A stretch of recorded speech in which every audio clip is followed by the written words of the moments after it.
Hello mga friendship! Maayong adlaw! For today's ganap, tara, andito naman tayo sa kitchen ko at tayo ay magluluto ng tawag kong lechon manok sa kawali!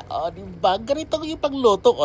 Binaliktad-baliktad ko na yan. Pero yun nga pala, i-marinate ko muna yung manok na yan overnight para talagang mas malasa, para maging lami kaayo pagkaluto. Diba ganyan? Pag after ng marinate mo, ayun, ilagay mo na agad dyan sa lutuan at gawin niyang lechon manok sa kawali.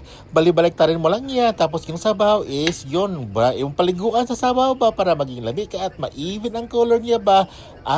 Pero careful lang po dyan ka lang. Diba? Tingnan niyo yun. Nahirapan talaga ako dyan sa pag-transfer yan kasi dambuhala man na siya na manok.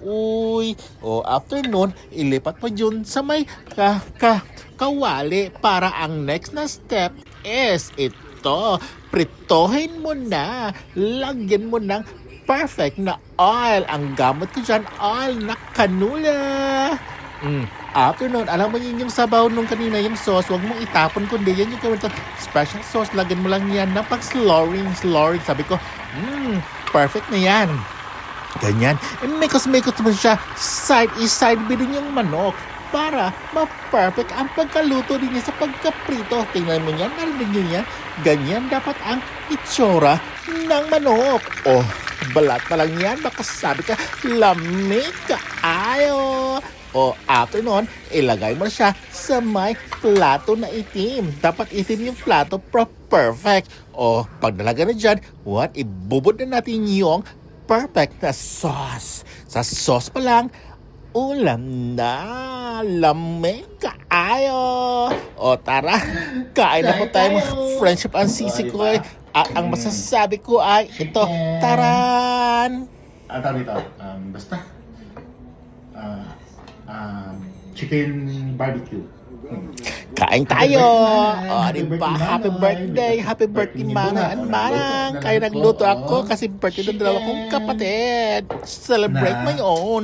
Basta, lamig kaayo. Ang laki-laki niyan. Ako lang kumain niyan. Sarap na sarap. Kaya, ubos din niyan to the bone. Sabi ko, isang subo lang or unang subo lang. Pak! Lamig kaayo. Lechon manok kaayo. With rice na basmati, ang hindi busog na naman siya ko. Kayo mga friendship, magluto na rin kayo ng ganito. Alam ko, natatakam na rin kayo dyan. Pues, ako muna dito ay mag-enjoy sa pagkain. Kasi, ang bitok ako gutom na rin. Saw-saw sa sabaw. Basta kay busog man dyan ay. Taklob ba dyan nga? Kulob dyan ang kaldero, anak ganiha. Bye! Salamat kayo. Bye!